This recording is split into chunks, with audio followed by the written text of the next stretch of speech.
आज आहे दिवस आनंदाचा गणराया गणपती बाप्पाचा झालाय।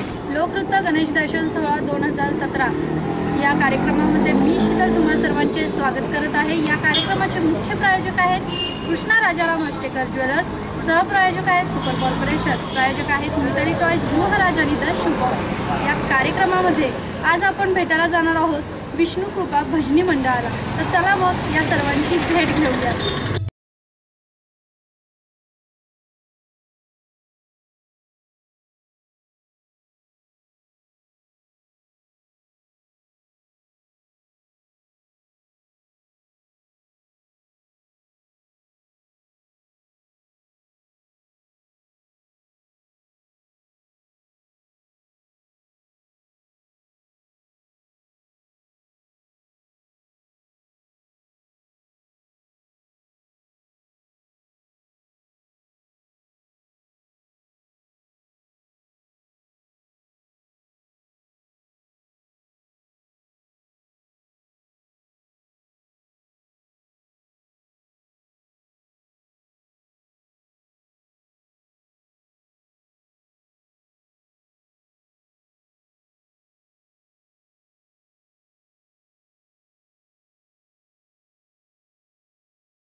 आत्ताच आपण आपण छान असं भजन ऐकलं.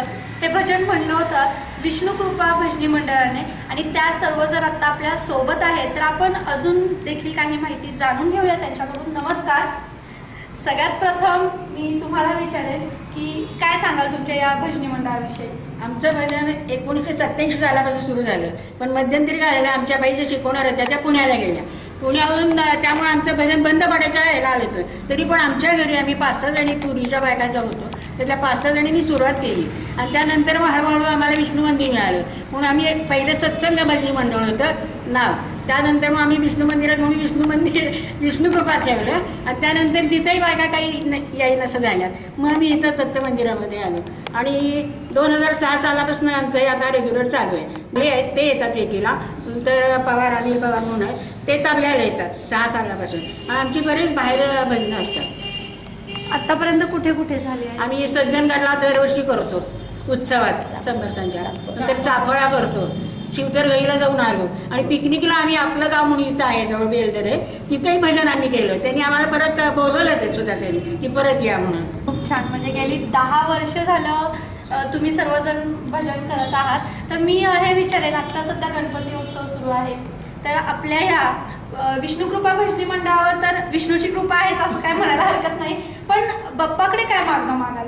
आता हे आमचं भजन आहे ना, हे आणि उत्तेजित होऊ दे आणि त्या उत्कर्ष होऊ दे. आणि आम्ही अजूनही बायका नवीन आल्या तरी घेतो त्यांना. आता ह्या नवीनच आलेल्या आहेत तर त्यांना सुद्धा आम्ही घेतो आणि असंच पुढं आमचं भजन हे चालतं सुरू राहतं. आणि बाप्पा ही इच्छा नक्की पूर्ण करेल. अजून काही जणांना आपण प्रश्न विचार. तुम्ही काय सांगाल तुमच्या या भजनी मंडळाविषयी? मी भजनात आल्यानंतर बरीचशी माझी सुधारणा झाली. मी 2000 साली रिटायर झाले. मी शिक्षिका म्हणून होते. 2000पासून मी या विष्णुकृपा भजनी मंडळामध्ये आहे. या सगळ्या बायका अतिशय प्रेमळ आणि एकमेकीला असा सांभाळून गोडी गुलाबी तसा हास्य विनोद होतात. वेगवेगळ्या प्रकारचे कार्यक्रम आम्ही सादर करतो. बाहेरगावची भजनं घेतो. नंतर गोंदावलेला आम्ही स्वतःच्या ह्यानी जाऊन गुरु महाराजांच्या इथं भजन करतो. सगळ्यांनी आम्हाला चांगला प्रतिसाद दिलेला आहे आणि सगळ्यांचे आवाज देखील इतके गोड आहेत, त्यामुळे प्रतिसाद नक्कीच मिळणार. आतापर्यंत बऱ्याच ठिकाणी जाऊन भजन म्हटलं आहे, तर असं कोणतं ठिकाण आहे की जिथं जाऊन भजन म्हणण्याची खूप इच्छा आहे? गोंदावलेकर महाराज तिथे जाऊन आणि सज्जनगड तिथे जिथून प्रतिसाद चांगला मिळाला आहे तिथे मला चांगला मिळाला, पण आमची तिथे जास्त हे आहे, त्यामुळे तिथेच जाऊन करणार. ठीक आहे. आता तुमच्याकडे येईल, काय तुमच्यामध्ये बदल जाणवला तुम्हाला या भजनी मंडळामध्ये सहभाग घेतल्यानंतर? मी आता 4 वर्ष नाही, 1च वर्ष झालं यायला लागली आणि इथं आल्यावर या बऱ्याचशा माझ्या मैत्रिणी असल्यासारख्याच झाल्या. त्यामुळे मी एकदम आनंदात आहे. माझ्यात हा खूप बदल झाला. म्हणजे माझ्या 1-2 वेळा ॲक्सिडेंट झाले होते आणि माझ्या पायाला, दोन्ही पायांना टाके वगैरे पडले होते, पण आता मी इथं चालत येते आणि परमेश्वर कृपेने, विष्णू कृपेने, काही का म्हणेना, पण मी आता अतिशय समाधानात आहे. खरी गोष्ट आहे. एखाद्या गोष्टीसाठी सगळ्यात महत्त्वाचं असतं ते समाधान, आणि प्रत्येकजण जे काही शोधत असतं ते मिळाल्यानंतर जे समाधान असतं ते हे यांच्या चेहऱ्यांकडे बघून आपल्याला समजत आहे. अजून विचारेन, तुम्हाला काय वाटलं भजनी मंडळामध्ये येण्यासाठी? सर्वप्रथम आधी मी माझ्या सद्गुरूंना वंदन करते आणि त्याच्यानंतर मला सांगायचे म्हणजे कसं झालं, लग्न झालं, शाळा सोडल्यानंतर मला लहानपासून गाण्याची आवड होती, पण शाळा सोडल्यानंतर, कॉलेज सोडल्यानंतर, लग्न झाल्यानंतर काय कधी आपल्याला संधी अशी मिळाली नाही. आता काय झालं, 2 वर्षापूर्वी माझ्या घरासमोरच माझं घर आहे आणि या सगळ्या येत होत्या, मी बघत होते. असं वाटायचं तेव्हा की आपण ह्यांच्यात जावं बसावं, पण 2 वर्षापूर्वी मला ती संधी मिळाली आणि या सगळ्यांनी मला सामावून घेतलं. म्हणजे आमचं विष्णू भजन जे मंडळ आहे, या भजना मंडळामध्ये या सगळ्या मैत्रिणींनी मला सामावून घेतलं. ह्या माझ्या मंडळामध्ये 40पासून ते जवळजवळ 75-80पर्यंत ज्या माझ्या सगळ्या या मैत्रिणी आहेत आणि आम्ही सगळ्या अतिशय आनंदाने एकमेकींशी, म्हणजे मनामध्ये असं काही एकमेकीच्याबद्दल कुठला द्वेष वगैरे काही न करता एकमेकीला आम्ही सांभाळून घेतो आणि अतिशय आम्ही आनंदाने, म्हणजे एकदम फ्रेंडली राहतो. आम्ही एकमेकांशी काय मनातलं असेल ते आम्ही शेअर करतो, जे आम्हाला कुठे बाहेर करायला मिळत नाही तेव्हा इव्हन आम्ही इथे दुसरा जो कोणाला करू शकत नाही ते सगळ्या आमच्या मनातले आम्ही आमच्या मैत्रिणीजवळ मी इच्छा शेअर करते. म्हणजे त्यामुळे ते एक मला समाधान मिळतं. आणि सगळ्यात मुख्य म्हणजे संसारातून काहीतरी परमार्थाकडे या वयात असं आता वाटतं की काहीतरी आपण करायला पाहिजे आणि ते परमार्थाकडे जाण्याचा मार्ग मला या भजनी मंडळातून मिळाला. आणि सद्गुरूंची कृपादृष्टी तर नक्कीच आहे की ज्याच्यामुळे मला बैठक प्राप्त झाली. माझ्या बैठकीनंतर सद्गुरूंच्या आशीर्वादामुळे मला भजनी मंडळातून बऱ्यापैकी खूपच वाव मिळाला की जी इच्छा इतके दिवस सुप्त होती माझ्या आतमध्ये की मला असं वाटत नव्हतं किंवा कॉन्फिडन्स गेला होता की मी नाही आता नाही मी गाऊ शकत, पण माझ्या या मैत्रिणींच्यामुळे त्यांच्याकडून मला शिकायलाही भरपूर मिळालं. त्यांनी मला भरपूर ज्ञान दिलं ह्याच्यातलं. आणि आमचे तबलेवाले आहेत दामले काका पवार, आमचे तबलेवाले पवार आहेत, पेटीवाले दामले काका आहेत. हे दोघंही मला अशी निश्चित असं मार्गदर्शन सांगत असतात, काय चूक कुठे काय सगळं सांगत असतात. त्यांच्याकडूनही मला बरंच काही शिकायला मिळालं. त्यामुळे माझ्या विष्णू भजन मंडळातील माझ्या सगळ्या मैत्रिणींची सहकाऱ्यांची मी अतिशय आभारी आहे. आणि मला अतिशय आनंद मिळतो. जो आनंद इव्हन मी कुठेही जगाच्या पाठीवर गेले तरी मला जो मिळू शकत नाही तो आनंद माझ्या या भजनामध्ये भजन गायल्यानंतर मला मिळतो. आणि तो मी अवर्णनीय म्हणजे मी तो नाहीच शब्दातसुद्धा व्यक्त करू शकत. इतका आनंद आहे की कधी कधी माझ्या डोळ्यात आनंद अश्रू येतात की मला ह्याच्यातून खूप काय मिळालं भरपूर. म्हणजे माझ्या या सगळ्या मैत्रिणी मिळाल्या आहेत, म्हणजे इतक्या चांगल्या माझ्या मैत्रिणी आहेत की मी आता काय सांगू तुला म्हणजे त्यांच्याबद्दल इतकं म्हणजे खूप मी अतिशय आनंदात आहे की माझ्या भजनी मंडळ सोडून मी नाही कुठे जाऊ शकत. आणि जरी गेले तरी मला असं नाही वाटत की मी ह्या सगळ्यांना सोडू शकेन म्हणून. त्याच्यामुळे शक्यतो गणपतीच्या मी एकच प्रार्थना करते की अजून मला जास्तीत जास्त वाव मिळावा, संधी मिळावी, माझ्या गायनाला अजून प्रोत्साहन मिळावं आणि गणपतीच्या आशीर्वादाने मी माझ्या मैत्रिणींच्या कायमची या मंडळातच राहावी अशी गणपतीची मी इच्छा करते. आणि एक स्पेशल मी खास उखाणा तयार केला आहे तर तेवढा मी घेते. श्री सद्गुरू समर्थ बैठक कृपेमुळे आयुष्यामध्ये झाली आनंदाची बरसात. विष्णू भजन मंडळामुळे भजन गायनाला केली सुरुवात. दिलीपरावांचं नाव घेते लोकवृत्तने आयोजित केलेल्या श्रीधर स्वामी दत्त मंदिरात. अरे वा, जोरदार टाळ्या होऊन जाऊ. इतकं सुंदर त्यांनी उखाणा घेतला आहे. आता मी आजींकडे येईन. आजी, तुम्ही काय सांगाल तुमच्या भजनी मंडळाविषयी? मला संधी मिळाली बोलायची 2 शब्द, त्याचा खूप मला अतिशय आनंद होतोय. माझं वय सध्या 88 आहे आणि मी 2000 सालापासून हे भजन जॉईन केलेलं आहे. आणि माझं शिक्षण पण फार नाही, मराठी 4थी झालेली आहे. पण श्रीरामाच्या कृपेने मला अभंग करण्याची त्यांनी संधी दिली. मी खूप अभंग केले आणि ते भजनामध्ये सुद्धा आमच्या मी सादर केलेत. आणि ह्या भजनी मंडळाच्या बायका आवडीने ते अभंग म्हणतात, त्यामुळे मला जास्त दुहेरी आनंद मिळतो. एक करण्याचा आणि परत ऐकण्याचा असा दुहेरी आनंद आहे. 55पर्यंत माझा संसार झाला आहे, संसारातून मी निवृत्त झाली आहे. आता फक्त देवाचं भजन गाणं म्हणायचं, त्याच्यामध्ये माझ्या आयुष्याची सांगता होईल. धन्यवाद. धन्यवाद. तुम्हाला त्यांच्यासाठी देखील होते. तुम्ही काय सांगाल, का तुम्हाला वाटलं की या भजनी मंडळामध्ये येण्यासाठी? पहिल्यांदा मी बाबाजी चालू केली मंदिरामध्ये 10च बायका होतो. त्याच्यानंतर मग जवळ 20 बायका झाल्या आणि त्याच्यानंतर मग पैठी फक्त वाजवत होत्या एकच, बाकी तबला वगैरे काही नव्हतं. पण मला पहिल्यांदा येत नव्हतं, पहिल्यांदा वाटायचं सोडून द्यावं. पण इतकं परत आनंद त्यात मिळायला लागला की त्याच्यामुळं मी ते शिकू शकले सगळं. आणि आता म्हणजे असं भजन एक दिवस नसलं की करमत नाही आणि कधी सुरू होते असं होतं. एखादी सुट्टी घेतली तेव्हा ह्यातून मला खूपच आनंद मिळतो आणि मन शांत राहतं. गाणी पण खूप आवडतात, म्हणायला खूप आवडतात. एक दिवस देखील भजन म्हटल्याशिवाय बरं वाटत नाही, खरी गोष्ट आहे. आता सध्या गणपती उत्सव चालू आहे सगळीकडे, तर तुम्ही तुमचा गणपती उत्सव कशा पद्धतीने साजरा करता?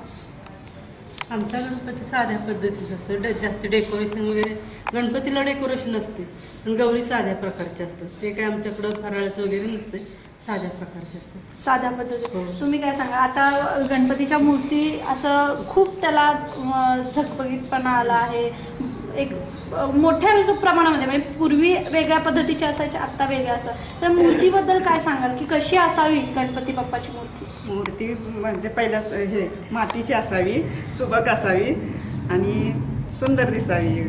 पाणी टंचाईच्या दृष्टीने गणपती विसर्जन करताना काळजी घ्यावी. मूर्ती लहान असावी जेणेकरून ती वितळायच्या दृष्टीने बरी पडेल असं. आणि मंडळाने समाजोपयोगी कामं करावी. बरोबर गोष्ट आहे की प्रदूषणाच्या दृष्टिकोनाने मूर्ती ही लहान असावी. प्रदूषणावरून आठवलं की दुसऱ्या पण बऱ्याचशा गोष्टी आहेत, तर तुम्ही काय सांगाल अजून गणपती? फटाके बरेच वाजवत असतात. फटाके, हा, त्याचा सुद्धा आवाज, ते प्रदूषण होत असतं, तेही होऊ नये. आणि ते डॉल्बी नसतं तरी सुद्धा ते नुसते वाजवतात ना ड्रम, ते सुद्धा केवढाले वाजवतात. ढोल ते कानातून म्हणजे अगदी हे होत जातं, आमच्यासारख्या ना धडधडल्यासारखं होतं. ते असं जरा व्यवस्थित वाजवलं पाहिजे. असं मुख्य म्हणजे दारू पिऊन दिंगा करतात तो वाईट आहे. कारण ते असतातच, बाकीच्या लेडीज असतात, मुली असतात आणि ते दारू पितात आणि वाटत तसे ते नाचतात, ते नको आहे दारू. तो बंद झाला पाहिजे. आतापर्यंत आपण असं ऐकत होतो की डॉल्बी नको ढोल पथक हवे असं ऐकत होतो, पण ढोल पथकने देखील तेवढाच त्रास होतो. म्हणजे मूळ काय आहे की प्रत्येक गोष्टीचा आवाज हा कमी असावा. अजून देखील काही प्रदूषणाच्या गोष्टी आहेत किंवा मंडळांनी कुठले कुठले कार्यक्रम राबवावे असं वाटतात तुम्हाला? मंडळांनी निर्माल्य वगैरे सगळं व्यवस्थित हे केलं पाहिजे. पाण्याचे प्रत्येक ठिकाणी हे करून तिथं मूर्ती विसर्जन व्यवस्थित केली पाहिजे. पाणी खराब पिण्याचं पाणी जे असतं ते खराब व्हायला नाही पाहिजे ह्याची त्यांनी काळजी घ्यायला पाहिजे मोठ्या मंडळांनी. आणि लहान मुलं ज्येष्ठ नागरिकांना त्रास नाही होईल अशी काळजी मुख्यत्वे घ्यायला पाहिजे. कार्यक्रम कोणते कोणते ठेवावे असं वाटतं मोठ्या मंडळांनी ना? मोठ्या मंडळांनी म्हणजे कसं मुलींवर चांगले कार्यक्रम आहेत, लहान मुलांच्यावर चांगले त्यांच्यावर संस्कार चांगले पडले पाहिजेत असे चांगले कार्यक्रम राहिले पाहिजे. ज्येष्ठांना न त्रास होईल असा सगळे असे चांगले संस्कार लहान मुलांना जर चांगले झाले तर ती पुढं मुलं चांगली होऊ शकतील. आणि मुलींच्यावर तर चांगलेच कार्यक्रम ठेवायला पाहिजेत. खरी गोष्ट आहे की मंडळांनी आता बरेचसे कार्यक्रम असे राबवले पाहिजे ज्यातून जनजागृती होईल. त्याचबरोबर मी तुम्हाला विचारेन, असा कोणता संकल्प केला का या गणपती उत्सवामध्ये? केला की थर्माकोल वापरायचा नाही.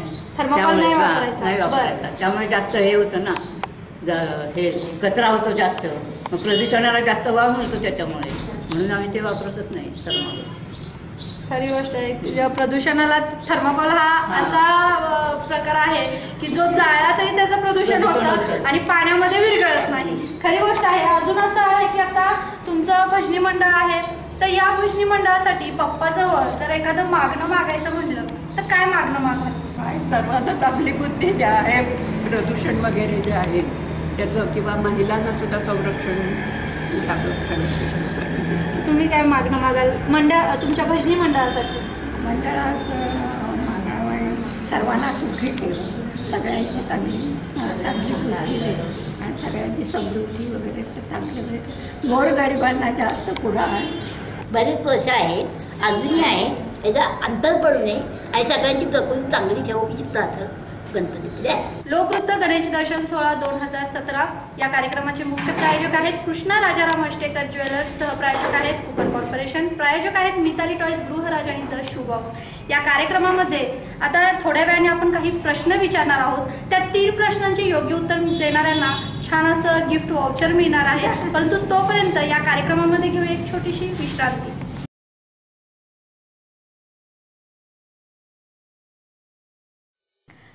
एखाद्या फॅमिली फंक्शनमध्ये आपले मनपसंत दागिने घालून मिरवण्याची गंमत काही वेगळीच असते. आणि त्या फंक्शनमध्ये जर सगळ्यात जास्ती चर्चा आपल्या दागिन्यांची होत असेल तर आपली शॉपिंग खऱ्या अर्थाने सार्थकी लागल्यासारखी वाटते, हो की नाही?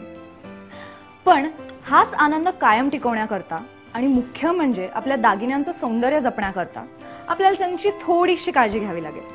चला तर मग आता आपण बघूयात की आपल्याकडच्या मौल्यवान आभूषणांची काळजी आपण कशी घ्यायची. तर चला आता आपण सुरुवात करूयात सुवर्ण अलंकारांपासून. तर सोन्याचे छोटे किंवा नाजूक दागिने हे गरज असेल तेव्हाच वापरावे, कारण त्यांच्या अतिवापरामुळे ते तुटू शकतात किंवा मोडूही शकतात. सोन्याचे दागिने वापरताना त्यांच्यावरती कॉस्मेटिक्स म्हणजेच क्रीम, पावडर, अत्तर, परफ्युम्स यांचा वापर टाळावा, कारण यांच्या वापरांमुळे सोन्याच्या दागिन्यांची चमक उडू शकते किंवा ते काळेही पडू शकतात. त्यामुळे संपूर्ण मेकअप झाल्यावरती तुम्ही हे दागिने परिधान करू शकता. घरात स्वच्छतेसाठी वापरल्या जाणाऱ्या केमिकल्सपासून सोन्याच्या दागिन्यांना दूर ठेवावं. सोन्याचे दागिने वापरून झाले की ते एकत्र पर्समध्ये किंवा पेटीमध्ये ठेवण्याची पद्धत ही चुकीची आहे. त्यामुळे घर्षण होऊ शकतं आणि सोन्याचे दागिने वाकू शकतात किंवा तुटूही शकतात.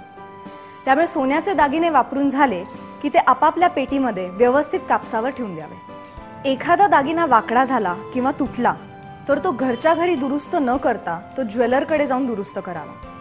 आणि हां, कुठलाही दागिना विकत घेताना तो 22 कॅरेटचा घ्यावा, कारण तो मेंटेनन्स फ्री असतो. पण त्याच तुलनेत 23 कॅरेटचा दागिना हा वाकू शकतो किंवा तुटूही शकतो. 22 कॅरेटचं सोनं हलक्या प्रतीचं असतं, ते लवकर काळं पडतं वगैरे वगैरे असे बरेच गैरसमज आहेत, पण त्यात काहीही तथ्य नाही. त्यामुळे तुम्ही निर्धास्तपणे 22 कॅरेटचं सोनं विकत घेऊ शकता. तर आता सोन्यांच्या दागिन्यांनंतर आपण बघूयात की हिऱ्यांच्या दागिन्यांची काळजी कशी घ्यावी. तर कॉस्मॅटिक्स म्हणजेच क्रीम, लोशन, परफ्युम्स वगैरे वगैरे हे सर्व वापरण्याच्या नंतरच हिऱ्यांचे दागिने परिधान करावे. कुठल्याही समारंभाकरता किंवा कार्यक्रमामध्ये जाताना संपूर्ण मेकअप झाल्यानंतरच हिऱ्याचे दागिने परिधान करावेत. समारंभानंतर हिऱ्याचे दागिने काढून ठेवताना ते व्यवस्थितपणे मऊ कापडाने पुसून ठेवावे. यामुळे त्यांच्यावरचा तेलकटपणा निघून जातो, त्यांच्यावरची धूळ निघून जाते आणि हिऱ्याची चमक ही कायम राहते. हिऱ्याच्या दागिन्यांना चरे पडू नये म्हणून ते स्वतंत्रपणे एखाद्या मऊ कापडामध्ये गुंडाळून व्यवस्थितपणे पेटीत ठेवून द्यावे. हिऱ्यांच्या दागिन्यांचं सेटिंग नियमितपणे तपासून घ्यावं आणि तो दागिना व्यवस्थित असल्याची खात्री करून घ्यावी. हिऱ्यांच्या दागिन्यांना उष्णतेपासून दूर ठेवावं. जर तुम्हाला हिऱ्यांचे दागिने घरच्या घरी साफ करायचे असतील तर हलक्या डिटर्जंटच्या पावडरमध्ये कोमट पाणी मिसळून तुम्ही मऊ ब्रशनी ते साफ करू शकता. जाता जाता आता मी तुम्हाला एक छोटीशी युक्तीची गोष्ट सांगून जाणार आहे. आपल्याकडे दागिन्यांबरोबर खूप साऱ्या चांदीच्या वस्तू सुद्धा असतात, पण आपण त्या कपाटातच ठेवतो कारण त्या काळ्या पडतात. पण आता तुम्ही त्या व्हाईट टूथ पावडरनी साफ करू शकता आणि त्यांची चमक परत मिळवू शकता. आपण आपलं सौंदर्य जपण्याकरता काय काय करत असतो? डाएट करतो, व्यायाम करतो, थोडक्यात आपण काही नियम पाळतो. पण मग दागिन्यांच्या बाबतीत पण असंच आहे ना? त्यांचंही सौंदर्य जपण्याकरता आपल्याला काही नियम पाळावे लागतात आणि तेच नियम पाळले तर त्यांचं सौंदर्य खुलतं आणि त्याचबरोबर तुमचंही. कृष्णा राजाराम अष्टेकर ज्वेलर्स मध्ये आपलं स्वागत आहे.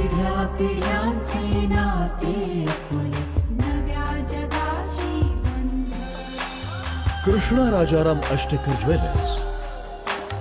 सुवर्ण नाते मनात गाठे आपुलकीचा गंध.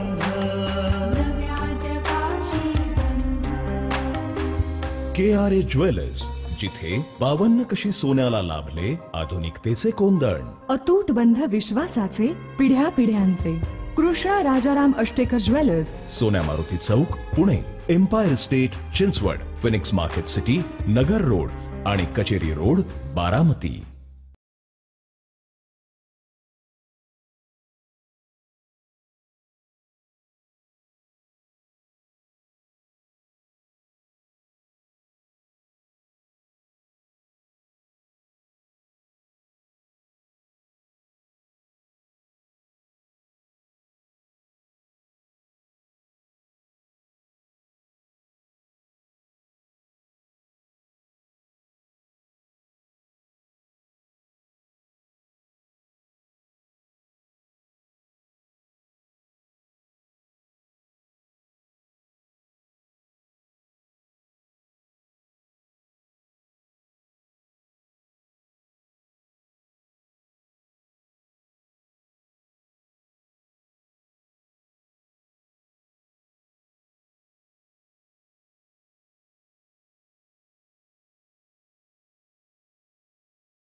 ध्यास ध्येयाचा, प्रेरणा धावण्याची, आत्मविश्वास संपूर्णतेचा, पावले वळती फक्त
लोकनृत्य गणेश दर्शन सोहळा 2017 या कार्यक्रमाचे मुख्य प्रायोजक आहेत कृष्णा राजाराम अष्टेकर ज्वेलर्स, सहप्रायोजक आहेत कुपर कॉर्पोरेशन, प्रायोजक आहेत मिताली टॉयज, गृहराज आणि द शू बॉक्स. आता विश्रांतीपूर्वी मी सांगितल्याप्रमाणे की मी 3 प्रश्न विचारणार आणि त्या 3 प्रश्नांचे जर योग्य उत्तर जे देईल त्यांना अष्टेकर ज्वेलर्सतर्फे एक आकर्षक भेटवस्तू मिळणार आहे. तर माझा पहिला जो प्रश्न आहे तर तो सगळ्यांनी ऐकून घ्यावा. पहिला प्रश्न असा आहे की आत्ता सध्या विसर्जनाची वेळ आली आहे बाप्पाची, तर सातारमध्ये किती कृत्रिम तलावांचं नियोजन केलं आहे आपल्या सातारा पालिकेने? ज्यांना येत असेल त्यांनी हात वर करा. तुम्हाला 4 आहेत. अगदी योग्य उत्तर आहे. जोरदार टाळ्या होऊन जाऊन आणि अष्टेकर ज्वेलर्सतर्फे तुम्हाला ही भेटवस्तू. मला दुसरा प्रश्न असा आहे की आता गौराई येऊन गेल्यात, तर महाराष्ट्रामध्ये असा कोणता भाग आहे की जिथं खड्याची गौराई बसवली जाते? योग्य उत्तर आहे. त्यांच्यासाठी जोरदार टाळ्या होऊन जाऊ दे. कोकणामध्ये अशी पद्धत आहे की नदीवर महिला जातात आणि तिथील जे नदीतील खडे असतात ते उचलून आणतात आणि ती गौराई म्हणून सुरुवातीला बसवतात. तुम्हाला अष्टेकर ज्वेलर्सतर्फे ही भेटवस्तू. त्याचबरोबर आता माझा तिसरा प्रश्न असा आहे की नवरा माझा नवसाचा या चित्रपटामध्ये कोणतं मंदिर दाखवलं? गणपतीपुळ्याचं मंदिर तिथे दाखवलं आहे. जोरदार टाळ्या होऊन जाऊया आणि अष्टेकर ज्वेलर्सतर्फे तुम्हाला देखील ही भेटवस्तू. आत्ताच आपण काही प्रश्न विचारले, काहींनी त्याची उत्तरं सांगून बक्षिसं देखील जिंकली. आता बोलूया पुढील कार्यक्रमाकडे, ते म्हणजे मगाचपासून आपण भजनी मंडळाविषयी जाणून घेताना 2 नावं सारखी प्रत्येकाच्या मुखामध्ये येत होती, ती म्हणजे पेटी वादन करणारे आणि तबला वादन करणारे. तर सर्वात प्रथम त्यांना आपण विचारूया, काय सांगाल तुमच्या या भजनी मंडळाविषयी? या भजनी मंडळात मी 5-6 सालापासून जवळ येतोय आणि इथं आल्यापासून मला बरंच समाधान. सुरुवातीला मी विचारायला आलो तो पेटी वगैरे घेऊन. पेटी घेऊन आल्यानंतर मग रेग्युलर यायला लागलो. यायला तुम्ही येत जावं असं. तुम्ही कधीपासून पेटी वाजवता? 5-6 सालापासून 10-12 वर्ष. 10-12 वर्ष झाली. तुम्ही काय सांगाल? ॲक्च्युली हे भजन मंडळ सुरुवातीला तबला नव्हता यांच्याकडे. तबला वादक नसल्यामुळं ती नुसती पेटीवर हार्मोनियमवर करत होती. ॲक्च्युली ह्या भजनी मंडळाकडे एवढं सुंदर सर्व अभंग भक्तिगीतं आहेत आणि ह्यांना खरंच तबल्याची साथ मिळाली तर खूप छान अजून भजन सादर करतील हे माझ्या लक्षात आलं. आमचे ज्येष्ठ मार्गदर्शक दामले सरांनी आम्हाला इथं संधी उपलब्ध करून दिली. पेठेतलंच आहे भजन मंडळ, त्यामुळे मी पण आठवड्यातून एकदा वेळ देतो. मला जास्तीत जास्त जेवढं ह्यांना देता येईल काय ज्ञान तेवढं ज्ञान देतो आणि खूप छान यांनी सुद्धा ते आत्मसात केलं आहे आणि खूप ठिकाणी बाहेर भजन करून त्यांनी लोकप्रियता मिळवली. आणि भजन ही देवाची भक्ती आहे. ह्यांच्या निमित्तानं आम्हाला खूप चांगल्या ठिकाणी राहायला मिळालं. शिवतरगडला भजन करायला मिळालं, सज्जनगडावर मिळालं, चाफळला मिळालं. अजून भरपूर आमचे ध्येय स्वप्न आहेत भविष्यात आणि हे भजन खूप महाराष्ट्रात लोकप्रिय व्हावं अशी माझी बाप्पाचरणी प्रार्थना आहे. आणि ही प्रार्थना नक्की पूर्ण होईल. आता तुम्ही सांगितलं की बऱ्याच ठिकाणी जाऊन भजन करण्याची इच्छा आहे, तर मी विचारेन तुम्हाला कुठे जाऊन इच्छा आहे की बाबा इथे मला भजन करायचं आहे? जी महाराष्ट्रातील मोठी आध्यात्मिक स्थळं आहेत, उदाहरणार्थ शिर्डी साईबाबांच्या तिथं किंवा गोंदवले सातारा जिल्ह्यातलं, त्यानंतर तिरुपती बालाजी, अशा ठिकाणी आम्हाला संधी सेवेची मिळावी अशी आमची इच्छा आहे. आणि गणपती बाप्पा ती इच्छा नक्की पूर्ण करेल. ज्येष्ठ नागरिक म्हणून एक सर्व समाजासाठी बाप्पाला जाता जाता काय मागणं मागाल? मागणं म्हणजे अशीच मला संधी मिळून 2 दिवस साथ करायची. मी आम्हाला तुमचा वेळ दिल्याबद्दल धन्यवाद. लोकवृत्त चॅनल जे आम्हाला इथं संधी उपलब्ध करून दिली आणि सर्व कलाकारांना उत्साह प्रेरणा मिळेल अशा पद्धतीनं आमचं जे कव्हरेज केलं. आज सातारामधील सर्वात नंबर 1 आणि लोकप्रिय हे लोकनृत्य चॅनल आहे. त्याचे कव्हरेज खूप चांगलं असतं, समाज प्रबोधनाचे खूप चांगलं काम करतं, अन्यायाविरुद्ध नेहमीच वाचा फुटतं, लोकांना ज्ञान मिळवून देण्यासाठी खूपच प्रयत्न करतं. त्याबद्दल आम्हाला ह्या चॅनलचा खूप अभिमान आहे. अशीच आम्हाला वेळोवेळी त्यांनी कव्हरेज देऊन आम्हाला संधी द्यावी, जेणेकरून आपल्या सातारचा नावलौकिक वाढेल आणि सातारचा संगीत क्षेत्रातील जो सहभाग आहे तो सर्व महाराष्ट्राला जगाला माहिती होईल. पुन्हा एकदा लोकवृत्त टीमचे आम्ही आभारी आहोत.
गणेश दर्शन सोहळा 2017 या कार्यक्रमाचे मुख्य प्रायोजक आहेत कृष्णा राजाराम अष्टेकर ज्वेलर्स, सहप्रायोजक आहेत कुपर कॉर्पोरेशन, प्रायोजक आहेत मिताली टॉईज गृहराज आणि द शू बॉक्स। या कार्यक्रमामध्ये आज आपण आलो होतो समर्थ मंदिर येथील श्रीधर स्वामी दत्त मंदिरामध्ये। या कार्यक्रमामध्ये आपण विष्णू भजनी मंडळाचे भजन ऐकले, त्याचबरोबर काही त्यांना प्रश्न देखील विचारले।